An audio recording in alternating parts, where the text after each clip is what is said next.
Hey, welcome back to the Sustainiacs, everybody. I am Mike Vincent, and my guest today is R. Paul Herman of, is it HIP Investors? Because I like to say hip investors, because you're a pretty hip dude. We are hip and we live the brand, and nobody Right. forgets hip and investor next to each other. I love it. He is a hip investor, man. He only invests in hipness or rates the hipness of investments, I guess is what it is, right? It's Correct. the Both Herman Impact. Uh, uh, what's the human P? impact and profit. Human impact. Human impact and profit. That's what it is. That's what it's not. Herman impact and profit. That would make no sense whatsoever. Human impact and profit. Do you just go by R, or do you go by Paul, or do you go by Paul? I go by Paul. I go by RPH. I go by RPH. I go by Rumpelstiltskin. Oh, okay. That's fantastic. I love it. And you were saying, I said, do you go by R, or I mean, do I call you, introduce you as R. Paul Herman, or just because you have to differentiate yourself on different media for people to find you, right? And Yeah, our Paul Herman is good. That connects to our books that Wiley published. It pops yeah, up on LinkedIn. So, and we have 19 years of writing things, so it'll pop up. yeah. Well, I mean, you said Paul Herman's also a guitar player that comes up. Then there is a Paul Herman guitar player in the UK that if you just put in Paul Herman, he has more images than I do with his guitars that you love. So Michael, so Yeah, that's interesting. Uh, David Bowie got his name that way, right? I mean, not from Paul Herman, but um, there was another artist that people thought they were going to see when he used his name Davy Jones, if you remember. If you remember Davy Jones, I remember. and they certainly didn't find Davy Jones when they went to see him. Well, Anyways, let's get into this, brother. HIP. Is it? Do you go by? Is it? It's HIP investment. I mean, that's what it says, or hip yeah, investment. it's hip investing. It's how Yeah, hip is something. Is something hip and more sustainable, or is it unhip and is it more extractive? yeah, exactly. Right. I mean, that's what I kind of figured there. That's a great it's a great name. So, but tell what do you guys do? I mean, obviously, right there, anybody who has any information or idea about investing understands probably what you do. But please explain what hip investment is for the people. Sure. Well, essentially, to be hip is to do good and make money at the same time. And some people might say, "Oh, that's impossible. How do you do that?" But basically, if you treat people right and you don't, pollute the environment and you don't get sued, you're pretty much on your way to being a good company and a good investment. Because great people invent new products. Those new products sometimes are patented. That means you have a higher revenue stream and a higher profit stream and higher margins. If you don't pollute the environment, the water, the air, that means you won't get sued and you don't have to clean it up later. And if you do right and act in a balanced way, then people won't sue you. You don't need to lobby. You can essentially stand on your own 2 feet.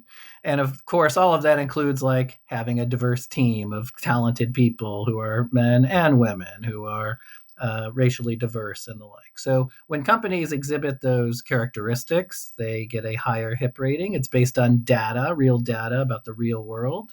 And when they do, they typically have higher shareholder returns over long periods of time. So higher hip rating means higher shareholder return in general over time. So you're trying to convince us that ESG actually will help you make money.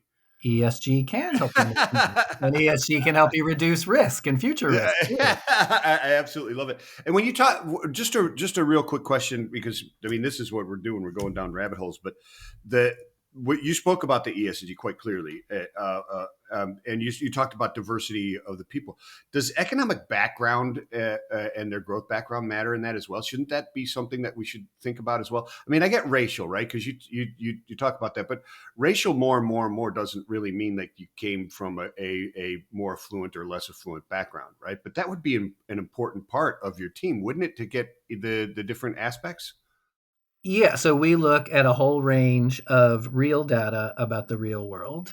Yeah. And that includes employee pay, like you're referring to, and Yeah. the average employee pay, the employee pay by gender or by race, where it's available. Because today, some of you in the sustainability community may know that there's a form called the EEO1, the Equal Opportunity Sure. Commission, mandates that. Hmm. Historically, that's been a private document, but Okay. increasingly in the past 5 years, it's become more and more public. And so that disclosure of how diverse are you at the different levels of organization, plus what you get paid, you can start to see that even if despite whatever upbringing you have, you can see if there's tilts in that or biases or racism or genderism. So more and more, when you have real data about the real world, those drivers of diversity. So the North Carolina State professor, this is from 2018 already now, has shown that diverse teams create more and better products that then have more patents, that have more revenue, and then more profit. Yeah, but So, they have to be managed correctly, right? I mean, sure. the end goal can't be the diversity. It's got to be the benefits from that diversity, right? Does Well, that make one of the sense? packages is the diversity itself, because Okay. if you never permit it in, then how Yeah. do you achieve it? Well, yeah, okay, that makes 100%. If you keep it away, if you actively don't permit it in or don't actively search for it, but what I'm saying is the qualifications for that job and the the intelligence of that particular person, regardless of the diversity, to perform and to interact with the culture of that team, it has to be part of that as well, right? For it to be impactful in It's a all revenue. about, to simplify it, it's all about return on investment. So Yeah, yeah, yeah, yeah. It 100% is if you right. make an Yeah. investment in a good person and you train them and you have a good management style, because bad management will drive good people away. So, Right. and there's this historical, sort of a cliche of grade A players want to hire grade A players. Like, they Yes. want to Yes. keep maintaining and upping the average. And the question is, what do grade B and grade C people hire? And sometimes they don't want to hire people better themselves because they'll make them look worse. And so that's the challenge in any organization, is how do you keep upping the average of the talent? And everybody has different skills. So sure, somebody might be better at you at some things, but everybody has a unique way to add value. So one of my old mentors, Leo, told me one day when I became a manager, he was like, your job as a manager is to figure out what people do great and let them, unleash them. And that's not easy. It's not easy to do, but great companies do that. And great companies to work for end up having lower turnover, not higher turnover. One of the worst companies for turnover is the dollar store. So at the dollar store, the annual employee turnover, the rate at which people leave, is 400%. That Well, means the wow. average employee stays there 3 months. So you That's can't, worse. I mean, that's worse than trucking, which is pretty high. yeah, you can't run a great company when people are leaving every 3 months on average. You want a company where talented people stay a long time, Yeah. just like the elite sports teams. You need the team to be together to predict to know how you're going to act and to predict how they likely will act. And when that happens, these great places to work for end up as a group. Like we have an investment strategy at HIP, the Great Place to Work strategy, that's made 15% a year for more than a decade on average. So these factors work when applied in a capturing real data about the real world. That's amazing. That's amazing. So you're rating companies for investment, for investors, Correct. right? Correct. Okay. So who are those investors that you're rating them for? Am I a private angel guy and I'm going to your website and going, okay, look, I'm looking for investments into good companies and I'm going to get some sort of list from you and rating that's going to say, yeah, this is cool? Or are companies just publishing their hip rating, right? Their hipness when they send out their seed round raises, et cetera, or what's going on? How does it work? Yeah, so we rate public stocks, so stocks you can buy on Schwab Hmm. or Okay, Fidelity, right? I got you. We rate muni bonds, and so if you're buying a city bond or a hospital bond or a school bond, we rate those. We rate private companies when asked. Private companies don't usually share data openly, so that's a little bit more of a custom approach. I got you. We rate private bonds, private credit. So, and we do that for everyday investors. We do that for high net worth investors. We do it for foundations, like the Sierra Club Foundation is one of our clients. We manage their real estate investment trust portfolio, for example. And then we license our ratings to big companies. So companies like Bank of New York license our ratings so that they can apply that in their business. So we work with individuals, with families, foundations. And then some investment advisors say, hey, you do the investing for me and I'll serve the clients. So we work with investment advisors and wealth managers as well. Oh wow. Okay, that's fantastic. So how do you go about doing these ratings? Where do you glean all this information from the companies in order to say they're this or that? Yeah, so it comes from a variety of places. So the company itself will publish things. Sure. And so, we're in the Sustainiacs community. So greenhouse gas emissions, many of us know what those are. Sure. That was not really published, more than 25 years ago. So one group who sparked that is the Climate Disclosure Project, CDP. Sure. And at CDP, when they started a quarter century ago, um, there were only a couple hundred companies who did it. And they got companies like Shell Oil to do it as well. Right. Right. And Shell Oil, they're in the fossil fuel business, but they've been doing scenario planning over the past quarter century. And so if something is too environmentally insensitive, they'll probably change how the project operates or even kill it. Today, there's more than 10,000 reporters to CDP. So one of our inputs is the greenhouse gas emissions and the water intensities and the energy intensities and the waste treatment of thousands of companies. And those are all opportunities to reduce cost, reduce risk, and to show that you're a more efficient company. So, like if you're putting gas in your car, you want a higher miles per gallon for what goes in your car. And you want that for two Sure. reasons. One, you use less gas, but then when gas prices spike, you're not exposed to that spike if you use less. So it's the same thing with companies. Companies who use less energy are not only consuming less and paying less, but they're less susceptible to those price spikes. And water is going to be one of those areas that is going to have some price spikes in the future, coming in the Yeah. future, because the water scarcity and water quality, and now the proliferation of microplastics.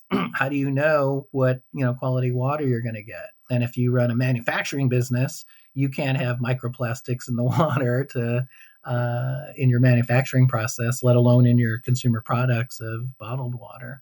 So these are real data about the real world, quantitative, and then we compare them to things like evidence-based targets and science-based targets. And a science based target is something like Unilever, if they will continue doing this, has committed to 100% greenhouse gas reduction by the year 2030. Right. And now they'll probably won't. They probably won't eliminate 100% because they're going to probably use carbon credits, but they're going to seek to dramatically reduce what they're doing. And so we're comparing, before and after. What's their target? Are they making progress? Are they falling behind? And it turns out there's three groups today. There's a group of companies that have an aggressive target and they're beating it by double. So they say they're going to reduce 4% a year and they're reducing 8% a year. So there's about a third of the company. But you've got to look at that and weight that, because that's an interesting thing, because you see where I see reports and the headlines are clickbait or they're false narratives, right? Which really bugs me because you got to understand the audience to which you're writing and to which you're presenting facts to, right? And a vast majority of the people are without offending everyone, they love headline porn, That's it. They very rarely understand the details behind it.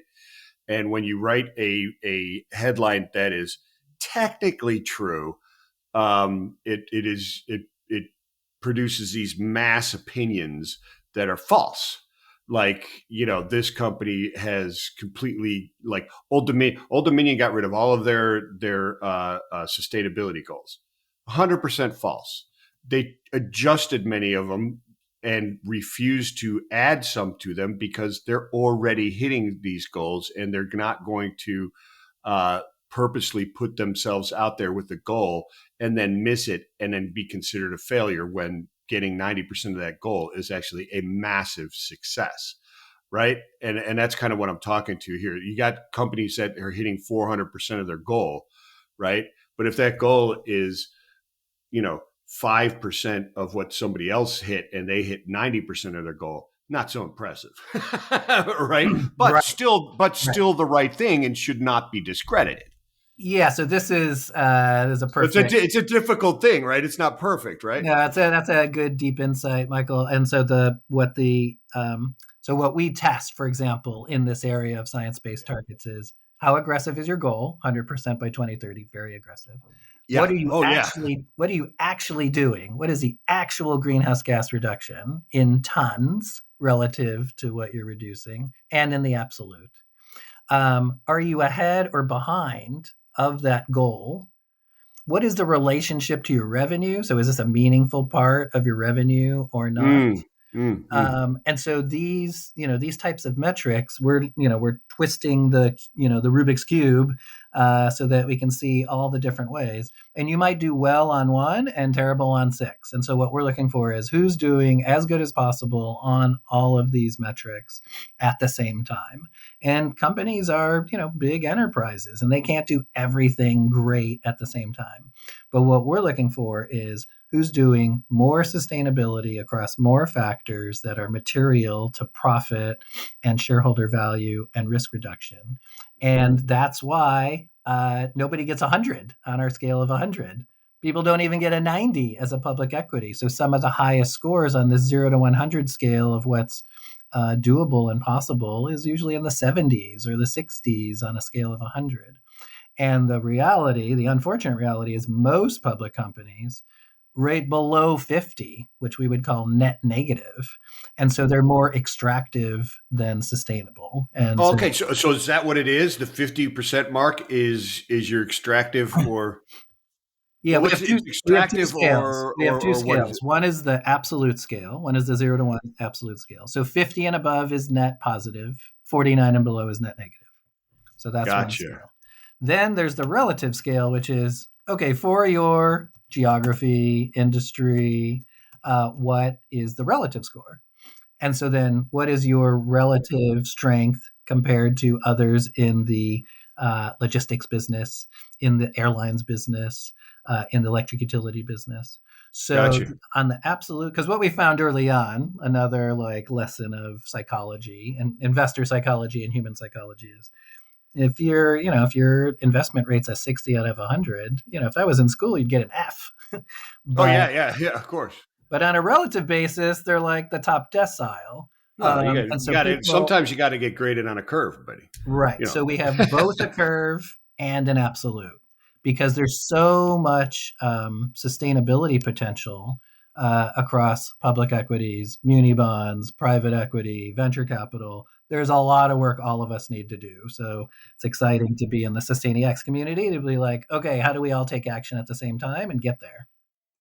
Yeah, and that's what people need to understand. But see, what you're doing is really interests me when we were introduced, and I got to understand what you're doing is exactly what, in my opinion, needs to happen, right? Because people see, well, ESG is a scam, or it's an intelligence suck, or it's a capital suck, and all this other kind of stuff, and that's not what it is. If done correctly, if it's done for the wrong motivations, I can see where that can happen, right? If Correct. I mean, it's just like capitalism. If you're extracting wealth, that's not good capitalism, right? It's not beneficial. It's not virtuous capitalism. It's not conscious capitalism, as Stuart Hart would say, right? Right. it is the idea is to produce wealth, right, and to produce it in more than just monetary terms. Well, yeah, and we would say the purpose of capitalism is to produce five things. It's to produce health and wealth and support the earth and equality and trust. And all of that was based off of Maslow's hierarchy of needs. So, like, Right. I took a look at Maslow's hierarchy of needs, said, okay, well, this makes sense. What do people need? People need to be physically and mentally healthy. So, like, today, there's a big, pushback on health insurance. When companies like United Healthcare deny a third of claims, that system is not working. I think they were the model for the opening scenes of The Incredibles. So people need physical health and mental health, and there's just a beginning discussion now about mental health with organizations like The Real, of people addressing mental health in their everyday life and business. Mm, So yeah. then there's wealth, which is we all need income and asset building as employees, and the tech industry has done a lot of that with stock options for employees. And so there's Microsoft millionaires and Facebook millionaires and the like, but not that doesn't happen across most of business. So No, no, you it work for certainly a does not. salary, and you used to get a pension, but you don't even get that. So you have a 401k. You might have 401k matching. So we look at that. Then to operate, you go home to your family. You want to take a dip in your pool. You want to go to the lake. You want to run outside. You need clean air and clean water. You can't have the lake burning like in Cleveland in the 1970s. You need an environment. And then everybody needs an opportunity. So that's what we call equality. It's under pressure again today with the anti-DEI movement. But, we all come from our mothers. Would we tell our mothers that we'd, be biased against women? No, she'd smack us in No. the face.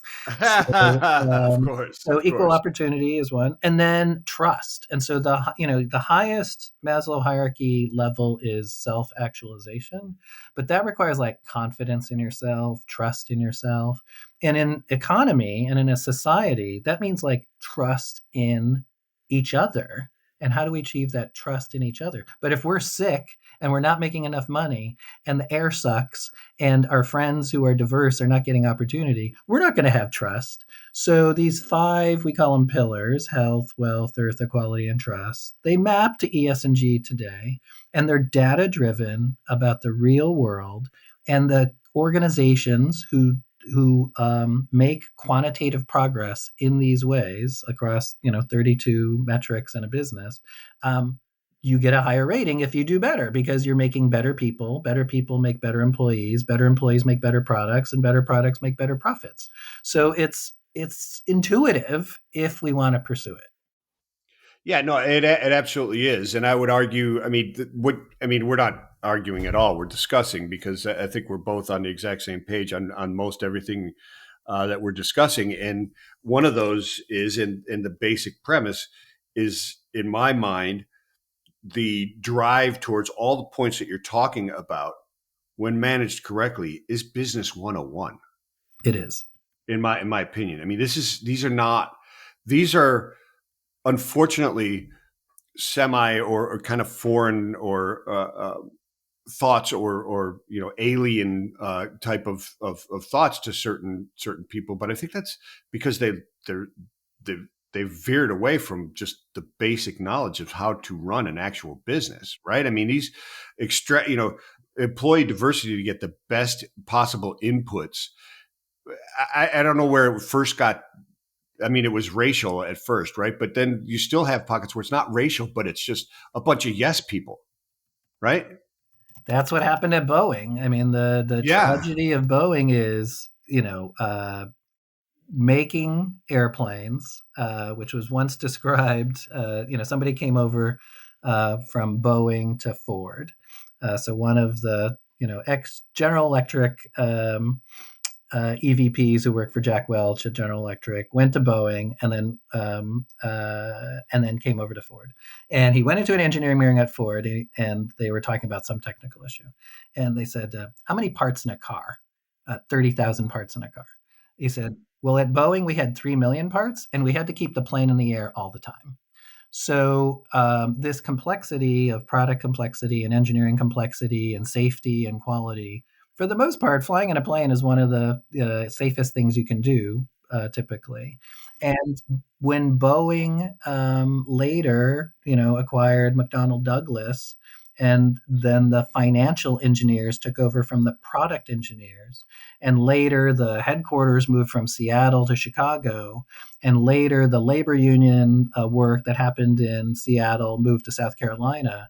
All these problems kept multiplying, and that was because people were managing to the financials instead of managing to the product and managing to the quality aspects. And quality, people want quality. They usually want it at a decent price, but we don't want a cheap plane that falls out of the sky. We want a high quality plane that's affordable. And so the more you make quality, the more people demand it, and that gives you a bigger business to scale the cost structure over, and then you can make your pricing decisions about whether that's luxury pricing or cheap pricing. This is happening in luxury goods today. So I went into the store the other day, and I'm like, oh, a sale. Let's check out what this luxury good is on sale. It was terrible. The pocket fell off. There's no Oh boy. inside liners on jackets anymore. I complained to them, and I walked out of the store. This decline for cost reduction at all costs is costing us our livelihoods. So what human impact and profit is about is hire the best people, make the best products. Those will typically sell. You get higher revenues, higher profits, and more stability over time. And do that not just for your business, but do that for your society and nature, and things will stay in balance. And so that's what we're trying to reinforce with this quantitative way of evaluating investments is when things are in balance, they tend to survive. When things are out of balance, they're extractive and they don't last forever, or they cause other problems that we need to go fix, like climate change and racism and things like that. Yeah, yeah. So what is, excuse me, what is the force that you're fighting against, so to speak, or what is the, because unfortunately, and I'm sure you agree, this is a bit of a novel idea, but it's also a retro idea, right? I mean, this is originally what we looked at businesses to do, right? I mean, you couldn't just incorporate in the United States to gain a profit. You had to prove more before you could be a corporation. back in the day when there was still virtue to the incorporation or the company or to capitalism, you had to prove a positive impact on the society in some way. So what's the norm that you're against? Is it I always argue, our society, the issue is the financial system and how it's been bastardized into just wealth creation just for the sake of wealth creation. That's not good enough. That doesn't work, right? So are you the lone beacon out there? Are you fighting a tidal wave? Well, What's I'm the not the lone battleground? beacon. I mean, you have Yeah. tens of thousands of people who, engage in Sustainiacs. So all the Sustainiacs community is a beacon. And there are good people every day who are trying to do a good job that are sometimes repressed by, these management systems or financial focus that you're talking about, Michael. So I'd say factors that are part of the tsunami to fight are that impact and profit aren't against each other, that actually higher impact can lead to higher profit. So Right. that's why we put it in the name. Human impact Amen. plus profit, not human impact versus profit. Not human impact is less than profit. So that's one is like the cost of labor. So we've all heard CEOs say people are our most important asset. Most times people are not treated as the most important asset. And one of the reasons is people are not an asset on the balance sheet financially. People are a cost on the income statement. They're not an asset on the balance sheet. So we're not talking Mm. about owning people. We're not talking about slavery, but we are talking about, we talked about Boeing, FedEx. Um, those companies own have basically a long-term operating lease on the productive capacity of that asset. That's what happens when we go to work. Your employment is a lease on your time to go add value at the company. So that's an actual asset that could be on the balance sheet. It is for leasing companies, so it could be for everyday companies. Um, Another force is short term versus long term. And so we did 10 years of work with asyousow.org every year for 10 years, looking at overpaid CEOs. Okay. And it turns out that companies with overpaid CEOs financially underperform. And some of those, like Disney and Warner Brothers Discovery, underperformed for 10 years. They have 10 years of overpay and 10 years of financial underperformance.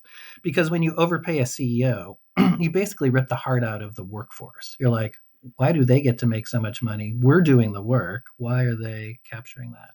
And one of the problems with CEO pay is, there's bundles of stock options and stock grants and the like.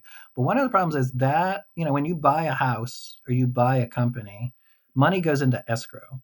And that's what should happen with CEO pay. Like, if a CEO does a great job of making the company more worthwhile, like Paul O'Neill did with Alcoa Aluminum, he, over 10 years, focused on employee safety. And he almost got fired by the board because they're like, what are you talking about, employee safety? We want to make money. He was like, the only way we make money is if people don't get hurt and don't die on the job. And it worked. He 10x'd the market value of Alcoa over 10 years. And that's what we're talking about with human impact and profit when you focus on health, wealth, earth equality, trust. So this short term versus long term. So CEOs are able to make short term profits and cash out, even though what they built may collapse. And so the job of a CEO isn't just to lead the company, it's to pick the next wave of successors. It's to reduce future risk. It's to make sure the R&D and product roadmaps are full of great products.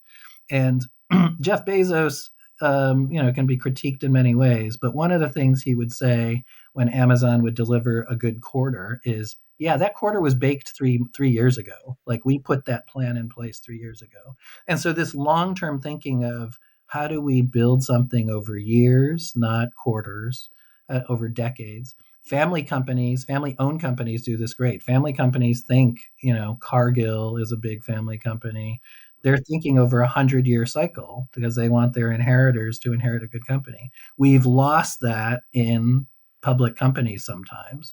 And so there's a distinction between founder run companies and non founder run companies, for example. Sure. So there's short term versus long term, impact versus profit, and then just like being genuine, like genuinely being in balance versus imbalance. Those are some of the both biology and psychology factors, sociology factors.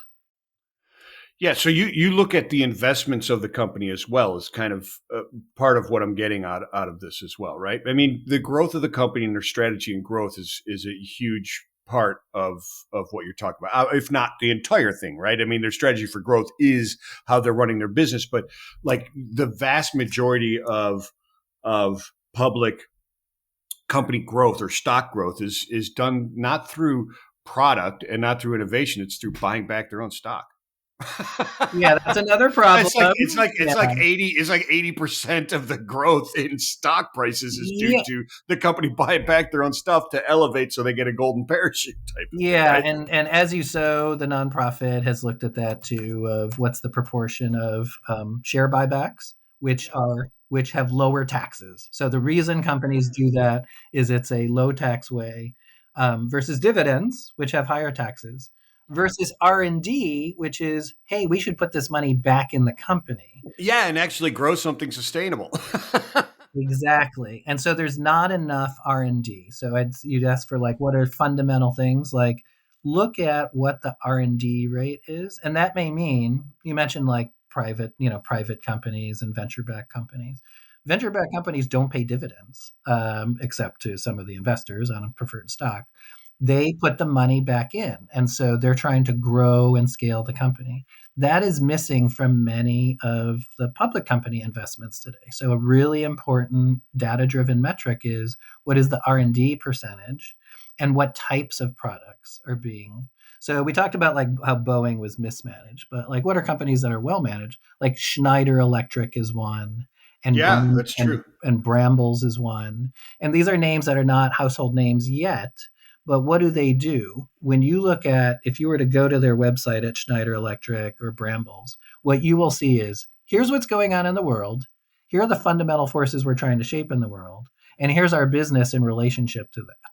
And here's how we're trying to make the world better through our business. That's not how most annual reports are written. Most annual reports are written of like, here's our product, we're going to sell as much as possible.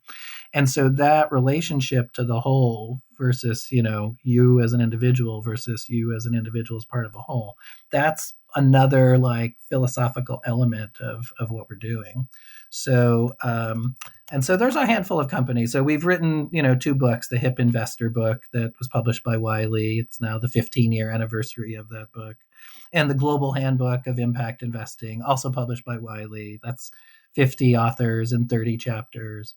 And so it shows the depth and the richness of analyzing investments in this way, that prioritizing people and the planet and trust are leading indicators of future profit, future revenue, and future shareholder benefit. So that's what that's what we do with our ratings, and that's what we do with our investment portfolios that we manage for clients. So how does you mentioned before, we were talking about how a company is, and you mentioned Unilever trying to go total GHG 100% just carbon neutral or negative by 2030 or 2036? 2030. 2030 by 2030. And you said, you mentioned, measuring actual, which would imply that carbon credits don't cut the mustard for you. They do Right? not. They do not. I mean, it's like once the exhaust comes out of the back of your car, how are you going to capture that? So, those carbon molecules live for 100 years. Every carbon molecule out of your exhaust of your scooter or your car lasts for 100 years, and then they accumulate, and then they overwhelm us. They absolutely do. But carbon credits, I mean, I understand, but the idea of carbon credits, is it because it's been bastardized from its original intent? Or was the original intent already wrong in the beginning? I don't know which came first in carbon. I don't know if it was.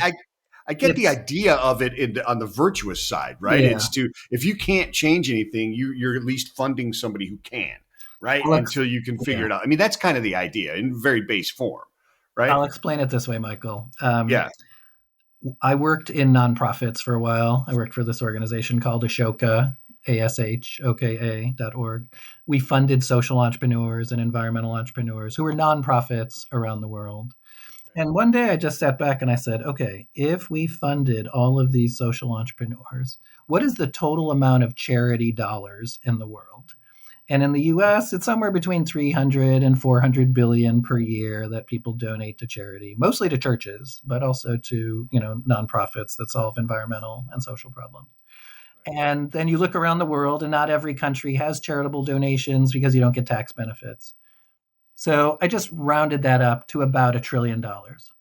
The global capital markets are $200 to $300 trillion. And that's my sort of metaphor for carbon credits, is just as charity is $1 trillion versus 200, 300 trillion of capital markets, so are carbon credits to the overall carbon emissions. And so we really need to address it at the source. Are carbon credits good? Yes. Have some of them been bastardized? Yes. Did Congo, the Republic of Congo, just absorb all the carbon credit, that were set up there and did like a government takeover? Yes. Is there a problem with double counting, triple counting? Yes. But even at scale, we're trying to clean up afterwards. And it's like, after the bathtub overflows, how big a mop do you need? And I say, let's just cut off the faucet and let's reduce the faucet and let's get, efficient shower head for your shower, or figure out the right way to create value physically. But don't try and buy a lot of mops with a lot of absorption capacity. Fix it at the source. So that's our approach. And that's where we need the innovation, because companies are going to continue to grow. One of the problems in the science-based target, so there's today, there's 1,000 plus companies with science-based targets for greenhouse gas reduction.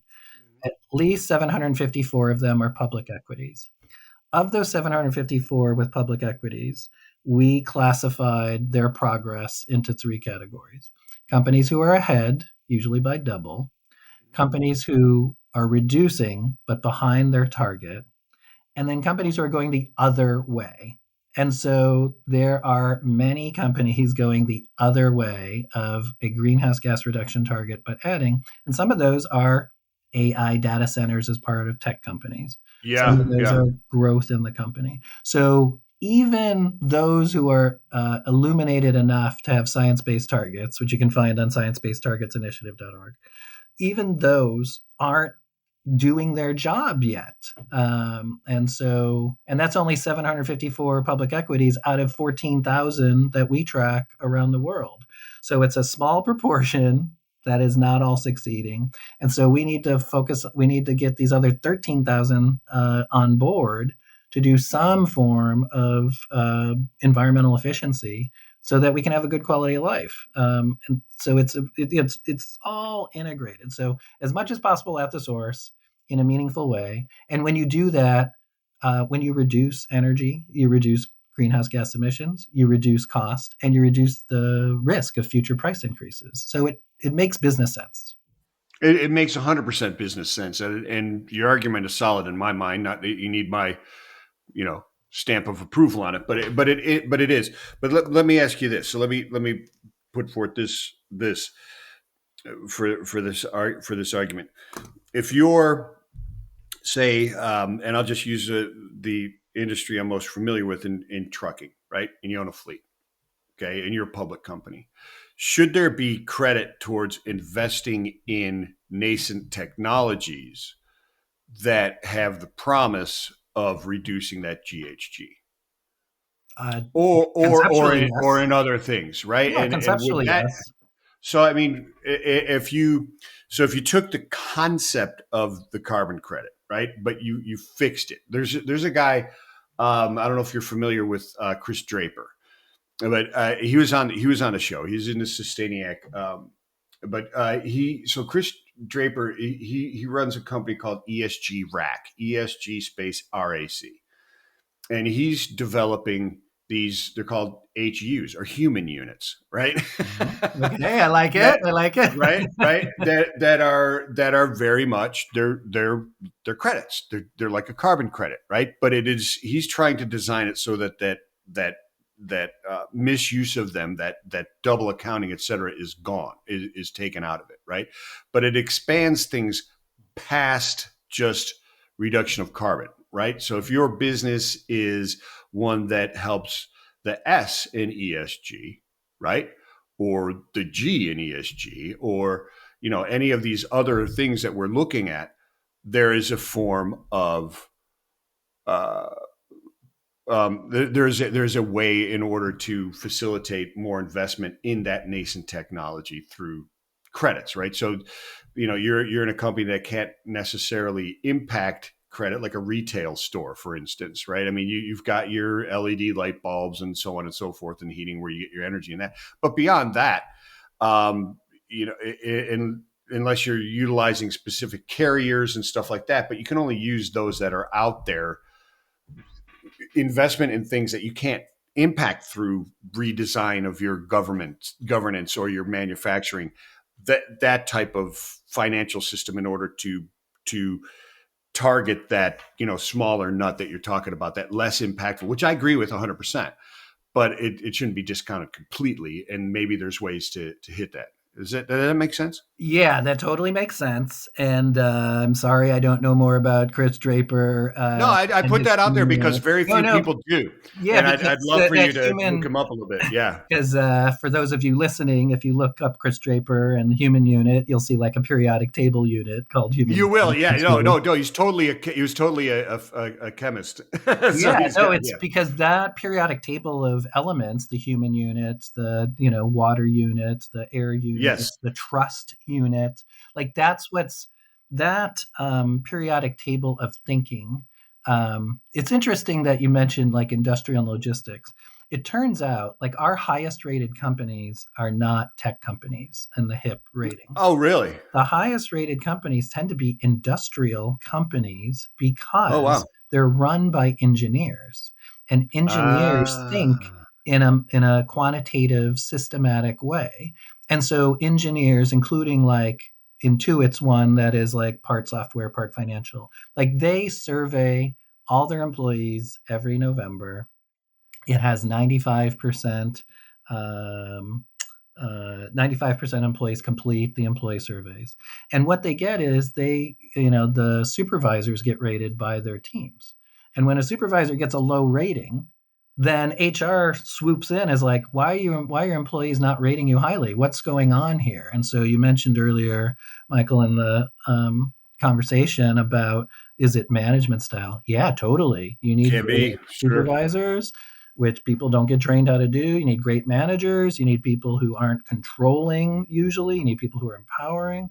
So on the human unit, and on, like logistics, um, who's one of the biggest innovators in those solutions you're alluding to in logistics? Walmart, because Walmart has a fleet. So when did the wind, not the windshield of the glass, when did the wind shaping above the cabin of the truck come in? It came in early because it saves gasoline. Yeah, Then you and have the skirts, the side the skirts. Yep. skirts under the trailer, because then that restricts the air from going under. So now you have, whether you have a flat truck cabin or you have a engine driven cabin, so now you've shaped it like a bird in a wind tunnel. Yeah, it turns out a big rectangle going down the road isn't the most efficient way to move. Exactly. Very strange. Exactly. And then you have like the electric power. And so instead of running the diesel all night at the truck stop, now you have electric power and electric batteries plugged in. And so And solar now, because there's a company that's doing solar that is fantastic. It's actually better than the battery and the diesel run. It's right. fantastic. And so depending on there's the trucking industry and there's a real estate industry, and they may have similar like economic dynamics. So if that trucker owns their own truck, the question is, are they going to do something that saves them money? Yeah, they probably are, because 100% they they're are. going to Yeah. benefit from it. Now, do they have the capital to do that? How do they access the capital to do that? So that's an issue as to how to resolve that. If there's a fleet of trucks and it's owned by somebody who only thinks about short-term profit, are they going to make those improvements? Are they going to say, oh, I'll just pass on the gas cost to my customer? Like it's a pass-through rather than profit. So the pricing model matters. Is the pricing model a pass-through, or is the pricing model some sort of fixed unit? And when it's a fixed unit, then cost reductions matter. Same thing happens in real estate. You have, for those of you who are Sustainiacs, who deal with real estate, you have like triple net lease sometimes. And depending on how those leases are structured, the benefits of energy savings and energy improvement, if you're leasing and don't own, you're probably not going to make those investments. And the landlord's not going to make those investments because they're not going to get the benefits from it. So you've created this, in economic technical terms, separation of agency. And so the more we can push the economic benefit to those who have the economic control, who have the operating control, the more likely you are to do this. And you mentioned like innovation before. It was the case historically at Dell Computer. Whenever a business unit went over $1 billion revenue, they would break it up. And the reason they break it up is so that it maintained that small company growth culture. And so that's another like management system and management approaches. Don't let things get too big. So like, Yeah, I was going to ask: is maturity of the industry and or business a detriment to what you're measuring? And it would appear that it would be, right? it could be, what we found is, like I mentioned, how engineer run companies tend to get higher HIP scores. They quantify things, they track things, they want things to be more efficient. Another contributor to a higher HIP score is the cycle of innovation in that industry. So consumer products always need to be innovating, but utilities historically haven't innovated. And so that speed of innovation of consumer products tended to want the most diverse teams, to have the maximum ideas, to create the biggest variety of products, to generate the patents, to generate the revenue, to generate the profits. Utilities, they're a monopoly. Like you buy it and it's a cost plus business. Now that has changed since deregulation in the 1980s, which was part of my first job at McKinsey in the energy practice of, overseeing some of that deregulation, incentive regulation. Like some of the concepts of what we do today came from that incentive regulation, which was do things that are positive return on investment, not cost plus, but like efficient. And Yeah. and in incentive regulation for utilities is around things like keep the power on. Like if the power isn't Yeah, on, yeah, yeah. That's right? it. And another one would be don't pollute. If you pollute, we're going to knock down your return on equity as a utility. So that like balanced impact and profit. And really if you delivered the maximum impact, you could achieve the maximum profit. And that's the dynamic that's missing. So cycle of innovation, age of workforce. So the right blend of young to old in the workforce is another factor. That was kind of a surprise to us. And then this like engineering mentality versus non-engineering mentality. Um, and then things like, are you product driven or finance driven? Are you short-term oriented or long-term oriented? So these start at the top, and that's why founder driven enterprises that grow usually have some element of this. And then at some point it flips, and then you bring in external management. Sometimes you bring in private equity. They want to extract dividends from a growth company when they need to have more R&D. So there's a whole bunch of factors that can be at play. Yeah, I mean, my experience and when I talk to others would lend to you would think that you know VCs and PEs would cease to exist. Not all of them. Okay, I've certainly have, but you can certainly speak to just about anybody in business who's dealt, and they'll have a horror story of some sort. Yeah, unless they have experience in the business, it's really difficult to come in as a financial expert without operating experience. So the well-run VCs and the well-run PEs either have like an industry There are specialty. excellent ones out there. What Yeah. I'm saying is, as a business owner or an entrepreneur or a company that's going, just getting that check written from a PE or VC is not the goal. It's got to be a solid partner, It does have right? to be a solid partner because so many things can go wrong. Like that 5-year capital might need to be 8-year capital. So that causes some squeezes, right? Right. Or there's a difference between short term profit and long term profit. So that might Big, be a big, big squeeze. difference. Yes. Some of these get ready to like get sold to a public company, so they'll do a lot of squeezing in the last quarter or two to pretty it Yep. up for a public company acquisition. That happens. To pretty it Um, up. Yeah. See, that's one of the biggest things. You're putting lipstick on a pig and then selling it is one of the things that really bugs me about it. But yeah, yeah, so it's really the trust in the partner, and it's the flexibility in the financing because yeah, even us, we've had some convertible note partners, and we needed some extra time to make good on the convertible notes without killing the business. Like we said, okay, we could pay you, but then you might not get 100% of what you're yeah, owed. yeah. Then you're done. Yeah, yeah. Yeah. You're getting it at this. So having the right partners who are understanding is important. So is that part of what you're doing at HIP? Is do you take that side of it as well? Do you advise those who are looking and have a model that you would say, okay, look, this is a good investment over here?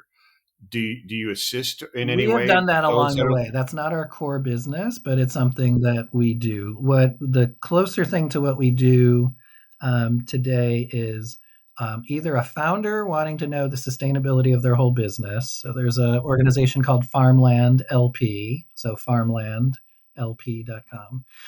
And so Craig Wickner there, he's super smart biologist, agrologist, and he was like, "Hey, we're doing some cool things here. Can you analyze what we're doing?" And so we did, and it turned out that he had like one of the highest corporate ratings we ever did for an operating business, with some gaps too.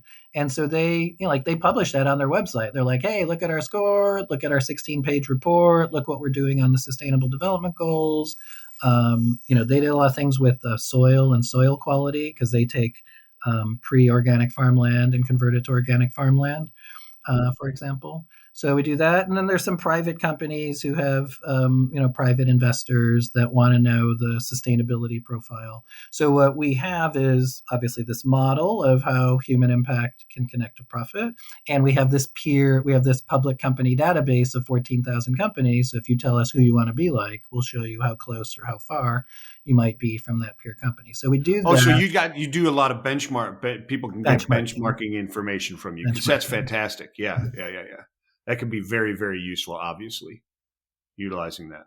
Yeah, and it helps. One of the funny stories out of that was we're doing that with a tech company, sort of this tech company doing something new in real estate. And one of the, as we talked about early on, one of the metrics is CEO pay. And so, and one of the metrics is employee pay. So, they wanted to be benchmarked to Salesforce. So we showed them what the employee pay differential was to Salesforce average. And the employees were like, hey, we should be getting more. And then, of course, the CEO was getting paid almost nothing. And he was like, well, I'm getting paid almost nothing. So I'm behind too. So it was a sort of a delicate conversation to have, but it helped like raise the vocabulary and like scorecard metrics of sustainability that led to, that can lead to profitability. So it's a great sort of like unifying event. It's a way to have like an honest view. It's a way to have peer benchmarking. And then, then you can use that as part of your, investor capital raise or the like. Yeah, I imagine people find things they didn't really think they wanted to find doing Or some of don't want these. to highlight, but Yeah, it's a comprehensive framework. So part of the in tech or in farmland there are gender gaps. So they're like, okay, we'll set a goal for 3 years to close some of these gaps. So they'll it's not bastardizable. You mentioned like are there systems that are bastardized? Ours is real data in a real model to model the real world. I just like to say the word bastardized. Yeah. I just. So it's like people ask us, how do I improve your score? It's like improve these metrics. That's how you Yeah, here improve you your go. score. I just showed you the metrics. Here's how you do it. See this one that's a 40, get that to a 60. You're better. Exactly. You Exactly. have improved. Exactly. So let me ask you about like the political climates and sustainability, right? I mean, you've got people, and everybody. I've got haters, and that just proves to me I've made it to some level of impact when I got when I was like, yeah, I told my wife, hey, I got my first hater. Um, Yep. but those that are sustained, it's a scam, it's a way to get money, and blah blah blah. And there's certainly situations that are out there. There's some certifications out there that, in my mind, are a little bit suspect, just because there's back in the 80s and early 90s at a former company trying to achieve like the Malcolm Baldrige Award and that type of stuff. And Yep. there were certain things, like I think better than half the companies that won the award went out of business within like Malcolm 2 years. Baldrige Quality Award. That's what Yeah, it was called. exactly. Yeah, that's Quality. exact. Yeah, the quality award. Yeah, it was not necessarily. It was like it was almost like the Heisman curse. You know what I mean? It was. But that curse is everywhere. Only 2/3 of all mergers and acquisitions work. So even Sure, even that's without an true. award, 2/3 fail because people don't follow through or things change over time. They But do. yeah. So what But did you want to say about Malcolm what Baldrige? nothing really. It was kind of a side story as to where I'm going here is there are specific there are people out there that argue against the sustainability certification and will still argue even after hearing what we're talking about here that we're wrong and you're wrong and those companies that profess to be sustainable and go after this are not the best investments. And there's even specific public policy against public funds investing in specific companies. Texas would be one of them, Yep. Yep. right? Yep. All right. So, Well, let's jump in the water. so that's a big ocean to jump in, but Yeah. let's jump in there a little bit, right? I Okay. mean, what is that there? Because I see reports that say, look, you're not allowed to do this. And then, by implementing that law, it costs the taxpayers hundreds of millions of dollars. And by not allowing this, Right. so where's the outrage? Where are people going, whoa, whoa, whoa? How do This you is a promote really that? interesting thing about the culture today. Well, there is outrage. Outrage exists. And then there's, laissez-faire behavior exists, like freedom at Sure. any cost, freedom, woohoo. Yeah, Right? yeah. Freedom or die. And then there's apathy. So the mix of freedom, outrage, and apathy. So those are like three bubbles. Okay. Um, let's talk about Texas, and then we'll talk about possible ways to fix it. So in Texas, there was the ice storm, if you remember, 2 years ago, Oh yeah, very, very clearly. and the ice storm knocked out power plants and the grid. Now, I mentioned before my first 2.5 years of my career were in the McKinsey energy practice, so I can tell you what all of the grids are in the United States. I can tell you what all the nuclear power plants are in the United States. I can tell you the cost structure. I can tell you the deferred taxes. Texas is on its own grid. So Yes. whereas the East Coast has multiple grids, and sometimes the grids can sell power to each other, Texas is its own thing, right? Texas even had, as a point of history, its own embassy in Paris in 1850. So there's a Well, we so all know that we all know the Texans' ego. so how did that happen? It happened through deregulation. Mhm. And, if you remember Enron from 2001, where Mhm. Enron choked California Power and the governor was slow to cut that off. Well, what happened in Texas is the variable pricing spiked, and some low income people got electricity bills of $20,000 or $30,000 because the incremental price of power was $1,000 a kilowatt hour at that, during that. Okay, so that's the environment of Texas, and the environment of Texas is the city of Austin will pass progressive policies, and then immediately the state of Texas will pass a law to override the city policies. Right. Yeah, that is Texas for All sure. right. So here's the latest thing. Texas has an actual law, and we know because we've gotten a telegram from Texas that we had to reply to within 61 days. A telegram. Well, FedEx. They paid for a FedEx. They did. It didn't come Pony Express or anything like No. that.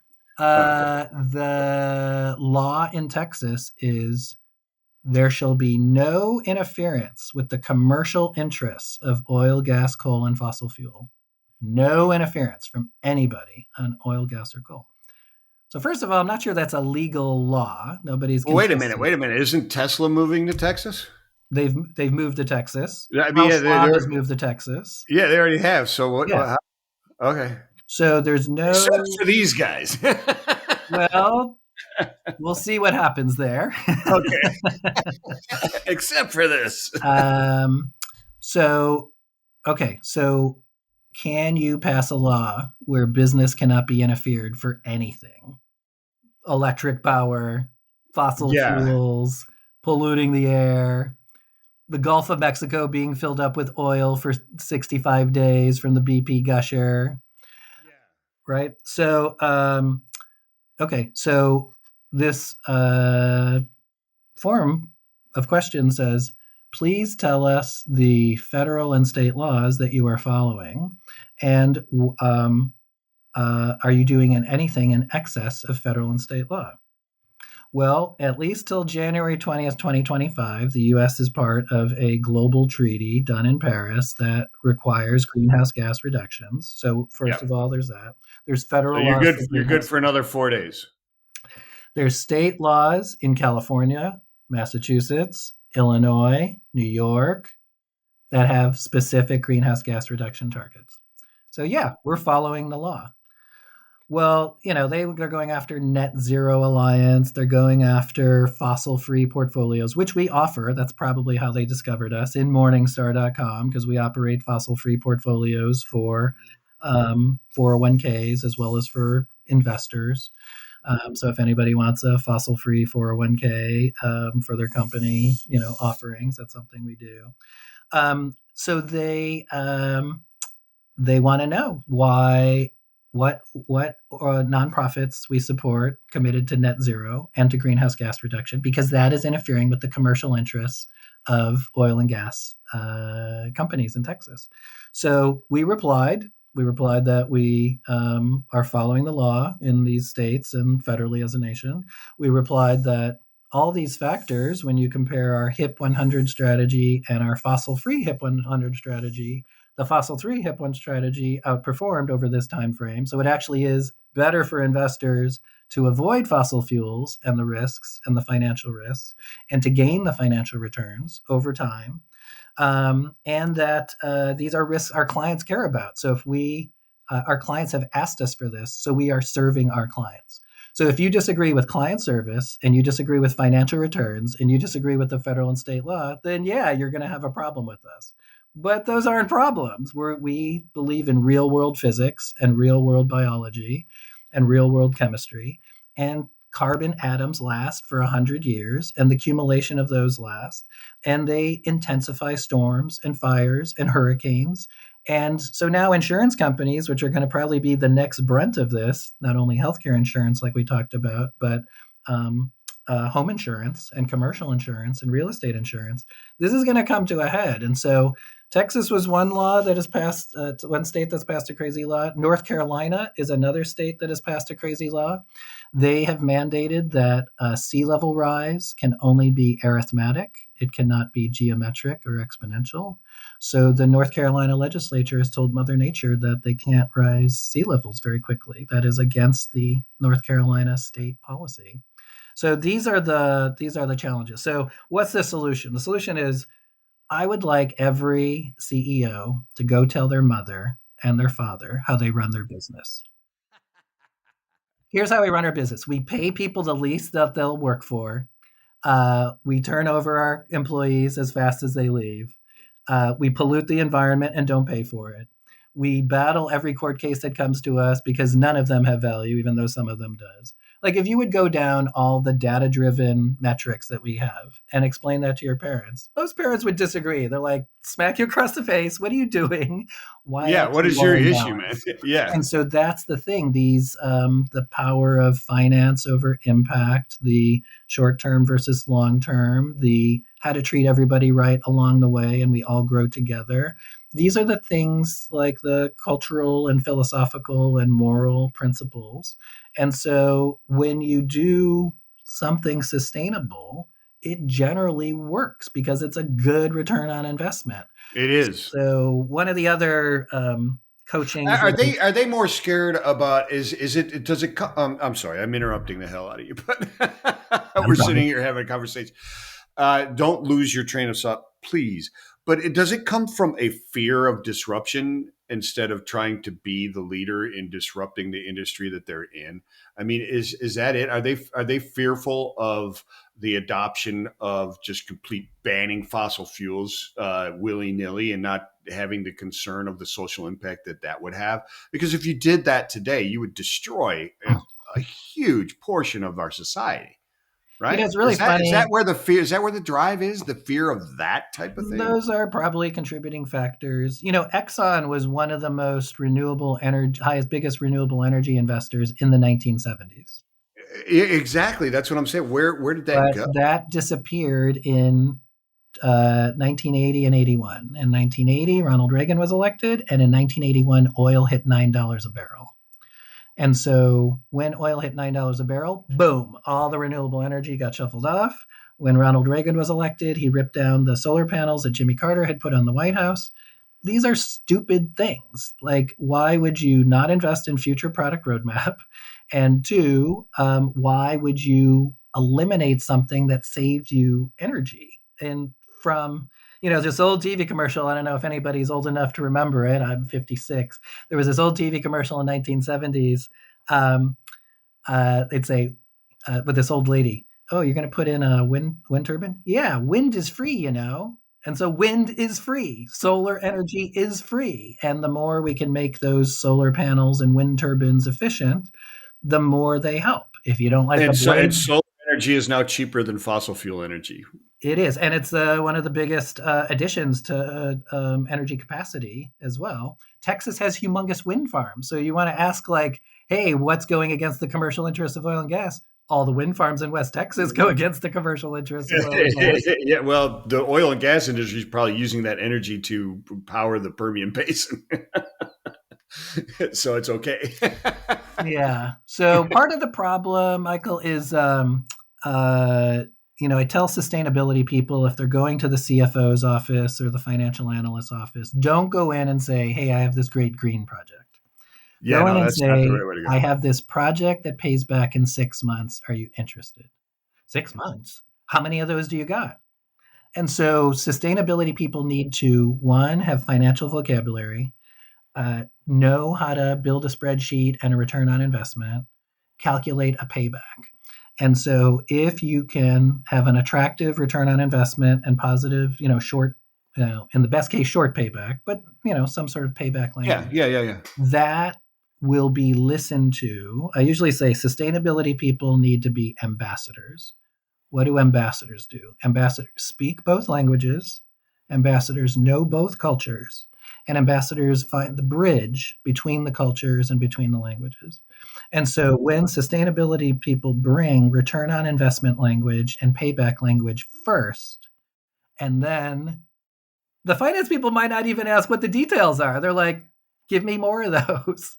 You may not even need to describe what it is. And so that's we've talked a lot about the politics of do people listen to each other or not.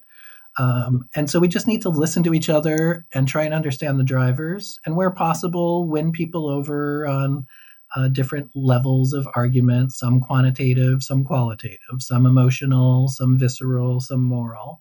But you need to have a conversation about it. So it's not fair when a finance person rejects green when they hear the word green, unless it refers to money.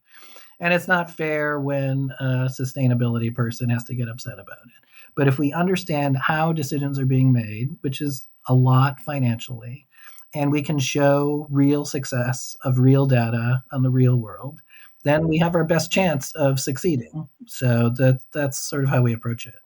That is fantastic. And I can't think of a question I could ask that would elicit that great of a wrap up response on what your message would be to everybody. It was fantastic. It was fantastic, Paul. I absolutely loved it. I'm glad you came on the show. Hopefully I can have you on again sometime soon.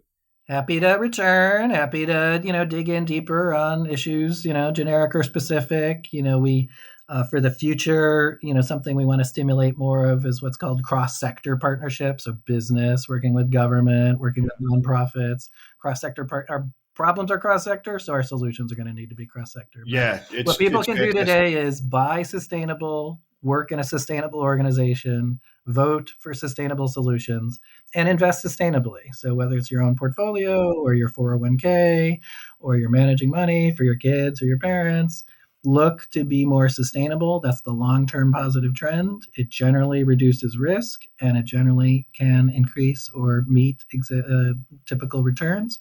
So HIP Investor is one place to do that, but put your money to work. Don't just put your time to work, put your money to work. Yeah, yeah, yeah, yeah. I agree 100%. That is fantastic stuff.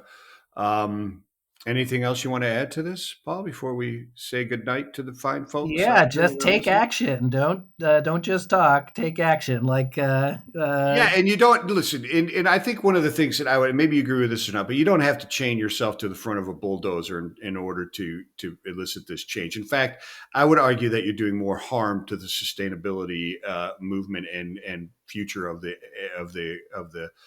planet and our society when you do take those type of actions to do it. The way to do it is like you said. Two environmental entrepreneurs in Canada used to do that, and then we funded them at ashoka.org. They're like, yeah, we used to do that, and that doesn't help. Like, No, it doesn't do anything. It makes it worse. It paints that side as being these nut jobs that are detrimental to society and are detrimental to business and finance and that's not good. It's not good because it isn't. It is a sound economic growth uh, uh, pathway or design or engineered structure.